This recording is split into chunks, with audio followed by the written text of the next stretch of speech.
तू तरी आमच्या या गेल्यानंतर आत्म्याला 10वा करशील, 13वा करशील, वर्षसरात करशील, तिलांजली देशील, तरी तू तरी उरलास म्हणून तरी आत्मा आमचा शुद्ध होईल. सुखी राहा दादा. आणि रामाची सेवा अखंड कर. कुंभकर्णाने सांगितलं आपल्या विभीषणाला. डोळ्यातून अश्रू येऊ लागले. काय प्रेम देणारा माझा भाऊ कोणाच्या आद्यात नाही, कोणाच्या मध्यामध्ये नाही, पण आज एवढा मोठा भाऊ मला सोडून जाणार याचं दुःख माझ्या विभीषणाला मानलं. म्हणून भावानं भावासाठी कधीही वैरी होऊ नये. नाही बाबा,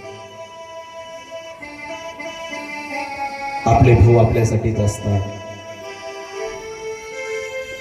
30-30 वर्षाचा खटला कोर्टामध्ये चालतो बाबा, 2 भावाचा, तरी शेतीचा निकाल लागत नाही. पण एक दिवस दोघं एकमेकाचं तोंड बघत नाही.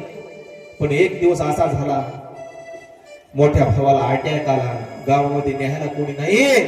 तेवढ्यामध्ये मोठ्या भावाची पत्नी भावाकडे धावत आली.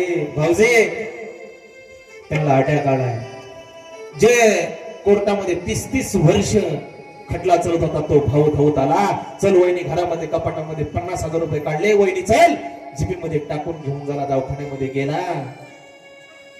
एवढ्या दुःखामध्ये साथ करणारा आपला भाऊ आहे. म्हणून मायबापानो, हे रामायण त्याच्यामध्येच ऐकायचंय, त्याच्यामुळेच आपल्याला वागायचंय रामायणामधल्या सारखं. म्हणून रामायण आहे. म्हणून आपल्या भावासह कधी जीवनामध्ये भांडण करू नका मायबापानो. हीच तर खरी जगण्याची ताकद आहे. आणि जर आपल्यामध्ये फूट पडली का,